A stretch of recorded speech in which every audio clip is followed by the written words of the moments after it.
안녕하세요. 오늘도 행복한 상담소입니다. 21세기인 지금 한국은 자살 위기의 끝에 서 있는데요. 무너진 영혼에 돌이킬 수 없는 선택인 청소년 자살, 제 오랜 친구이자 이 분야의 전문가인 전나연 선생님을 모시고 이야기해보겠습니다. 안녕하세요. 네, 안녕하세요. 청소년 자살 예방 전문가이며 청소년 생명 존중 위원으로 활동하고 있는 전나연입니다. 네, 본격적으로 들어가기에 앞서 청소년 자살 예방 전문가란 어떤 직업인지 간략하게 설명 부탁드립니다. 청소년 자살 예방 전문가란 위기상담, 심리치료, 자살 예방 교육 등에 필요한 전문성을 가지고 청소년 자살 예방을 적극적으로 실천하여 청소년 스스로가 자신을 돕고 다양한 심리 서비스와 건강한 성장 환경을 조성해주는 직업입니다. 네, 그렇군요. 선생님, 저희가 오늘 주제로 이야기할 자살, 한자로 풀었으면 스스로 자해, 죽일 살 맞나요? 잘 알고 계시네요. 영어로는 suicide죠. 기원은 라틴어 sui, 자기 자신과 k도 죽인다의 두 개의 단어가 합성된 것입니다. 한마디로 자발적 또는 의도적으로 목숨을 끊는 행위를 말하는 것이지요. 스스로 죽음을 선택하는 극단적인 방법이라니 얼마나 힘들었기에 자살을 선택하는 걸까요? 자살의 개념을 더 구체적으로 설명해 주실 수 있을까요? 네, 바우마이스터, 프로이트 등 여러 학자가 있지만 그중 대표적으로 뒤르켐에 대해서 설명해 드리겠습니다. 자살이란 한 개인의 문제가 아니라 그가 속한 사회의 일원으로서 자살하게 된다고 보았는데요. 사회와 상호관계를 맺지 못해 고립될 때 발생하는 이기적 자살, 집단의 이익을 위해 죽음을 선택하는 이타적 자살, 사회적 문제가 동반된 아노미적 자살, 개인은 죽을 수밖에 없는 운명이며 사회 앞에 무력감을 느끼게 하는 숙명론적 자살까지 4개의 분류로 정의되고 있습니다. 아, 드디어 나왔군요, 뒤르켐. 뒤르켐의 책 중에는 자살론이 있지요. 한마디로 지극히 개인적으로 보이는 자살 같은 행위가 사회세계에 영향을 받고 있다라고 정리할 수 있겠네요. 네, 그렇습니다. 한 줄로 깔끔하게 정리해 주셨네요. 네, 그런데 자살은 사회의 영향을 받지만 각자 개인의 특성이 있으니 저러한 관점은 너무 개인의 요소를 고려하지 않은 성급한 일반화가 아닐까요? 개인마다 차이는 있지만 자살하는 사람들의 공통된 상태는 잠정적인 순간에 결정에 의존한다는 것입니다. 그렇기 때문에 자아 정체성이 혼란된 모습을 보이며 왜 살아야 하는지, 왜 죽어야 하는지 분명히 알지 못하였습니다. 아, 그렇군요. 자살의 일반적인 개념과 특징에 대해 잘 설명해 주셨습니다. 그렇다면 더욱 세부적으로 들어가서 성인과 구별되는 청소년기에서만 볼 수 있는 독특한 특징이 있나요?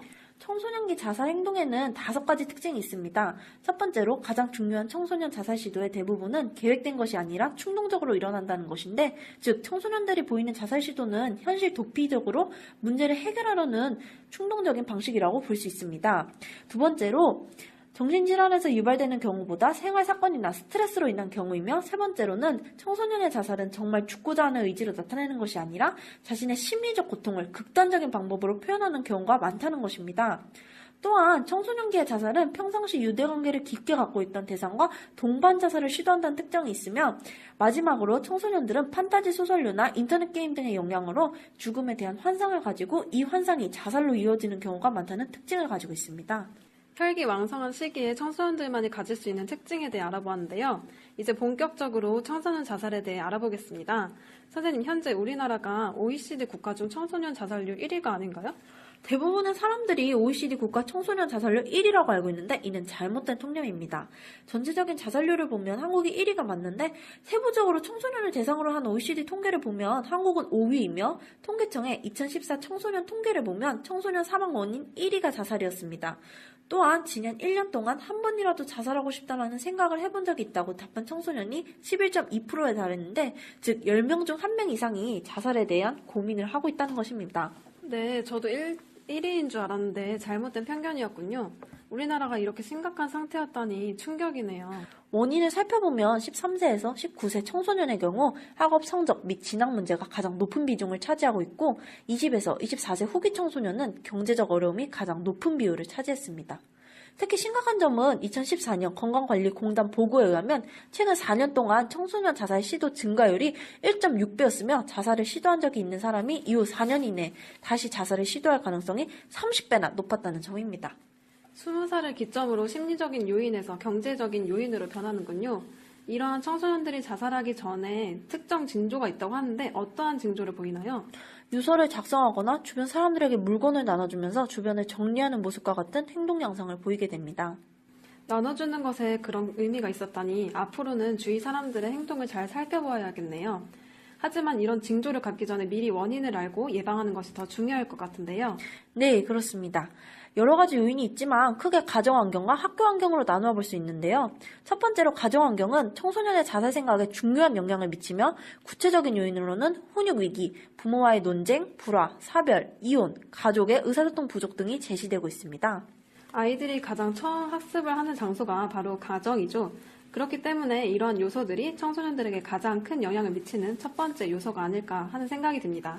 그렇습니다. 다음으로는 학교입니다. 학교에서는 또래에게 체면 상실, 실연, 직접적인 실패인 학업 곤란, 친구의 자살 동의실 등이 있습니다.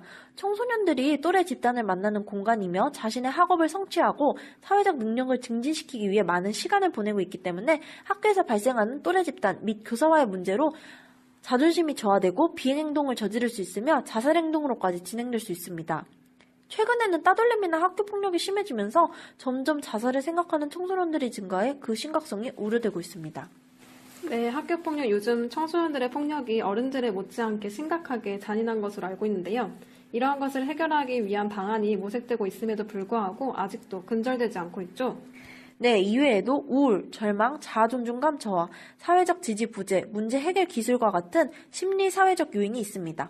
평소에 기능을 잘하고 있는 청소년들에게도 갑작스러운 스트레스나 어려움을 회피하려는 충동적인 욕구 또는 남을 조종하려는 의도, 자신에게 부당하게 대했다고 인식하는 가족이나 친구에게 너도 힘들어봐라.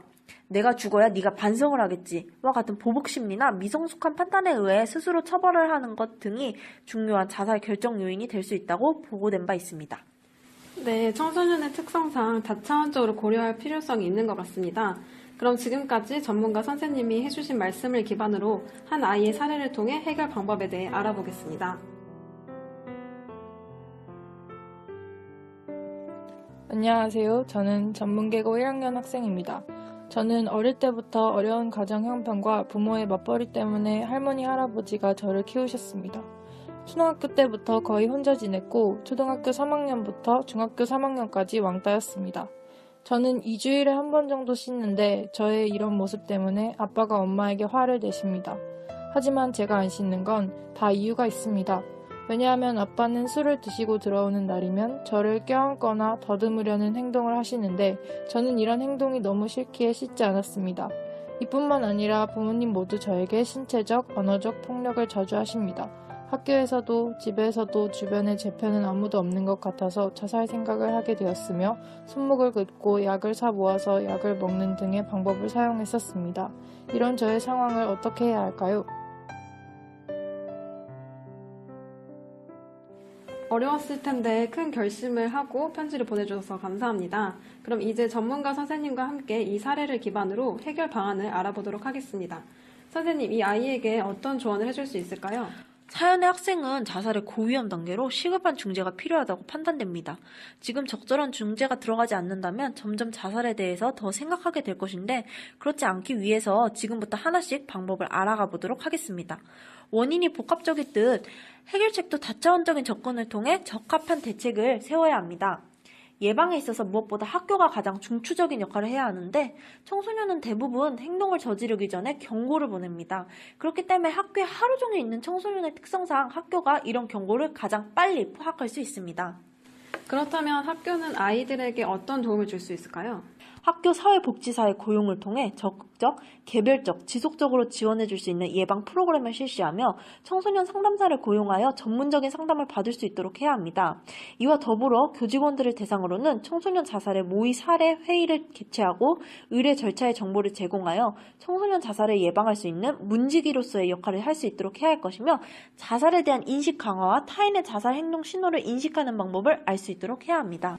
게이트키퍼는 담은 담임 선생님뿐만 아니라 학교 사회복지사와 청소년 상담사 그리고 교직원들이 모두 힘을 합쳐서 문제를 해결해야만 아이들의 마음을 진정으로 헤아려 줄 수 있는 것이군요. 네, 두 번째로 자살 고위험 청소년들을 사정해낼 수 있는 체계적인 시스템을 구축해야 할 것입니다. 이러한 척도를 활용하여 주기적인 점검을 통해 자살 가능성에 고위험에 놓여있는 청소년들을 스크리닝해 잠재적 자살의 고위험군을 개별적이고 지속적으로 지원할 수 있는 시스템을 만들어야 할 것입니다. 세 번째로 고위험 대상으로는 예방교육 프로그램을 실시해야 합니다. 자세한 내용으로는 영향요인으로 나타난 문제 해결 능력 강화 프로그램과 자기 통제력 강화 프로그램이 있습니다. 청소년들에게 어떤 것들을 교육해 줄 수 있을까요? 청소년들은 자신이나 또래의 자살 위험에 대해 어른의 도움을 구하지 않고 스스로 대처하고자 하는 행동적 특성을 가지고 있는데 이러한 과정의 일환으로 상담에 대한 잘못된 인식과 부담을 덜어주어야 합니다. 청소년 전화 1388과 온라인으로는 한국자살예방협회, 생명존중교육협의회가 있어 직접 얘기하는 것이 꺼려지면 익명으로도 상담이 가능하니 언제든 부담 없이 상담 신청이 가능하며 이러한 것을 모르고 있는 경우가 많아 적극적인 홍보와 교육이 필요합니다. 그렇군요. 다양한 방법이 있는데 혹시 다른 예방 방법이 있나요? 마지막으로 가족, 지역사회의 지지망 구축을 통해 가족과 지역사회가 청소년들을 심리, 정서적으로 지원해주고 지지해줄 수 있도록 해야 합니다. 가족 구성원들이 심각성과 징조를 인식하고 더욱 대화의 시간을 많이 가짐으로써 정서적 피드백을 받을 수 있도록 하며 지역사회는 청소년 자살에 대한 잘못된 인식과 편견을 수정하는 캠페인을 실시함과 동시에 도움을 청구하는 순간부터 사회에 적응할 때까지 관리를 해주는 원스톱 체계를 갖추어야 합니다.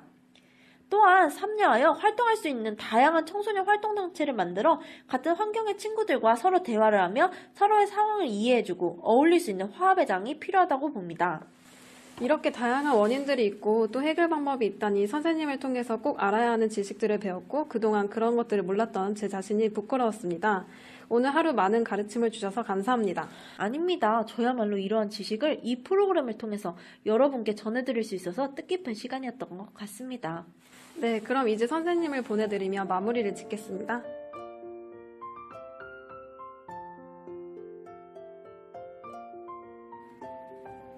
현대 경쟁사회의 경제적, 문화적 특성과 더군다나 입시 지옥이라고 불리는 현행 입시 제도 하에서 청소년들에게 더 많은 것이 요구되고 자유로운 활동이 제한되며 스트레스를 가중시킬 요소들이 많습니다. 인지적으로 미성숙하고 정서적으로 취약성이 높은 시기에 놓여 있는 청소년들이 이러한 심리적 고통으로부터 즉각적으로 벗어나기 위한 수단으로 충동적 자살을 시도할 위험이 많다고 생각합니다. 프라이처 박사는 다음과 같은 말을 했습니다. 가장 중요한 것은 나의 내부의 빛이 꺼지지 않도록 노력하는 것이다. 안에 빛이 있으면 스스로 밖이 빛나는 법이다. 밖이 어두워 아무것도 보이지 않을 때, 아무도 빛을 비춰주지 않는 어둠의 시간이 길어질 때에도 마음속의 희망과 의미의 불씨가 꺼지지 않게 스스로 다짐으로 지켜나가는 것이 중요합니다. 가족과 지역사회 역시 청소년 자살에 대한 올바른 인식을 가지고 통합적으로 청소년 자살 예방에 관심을 기울이고 접근해 나가야 할 것입니다. 오늘의 이야기는 이만 여기서 마치겠습니다.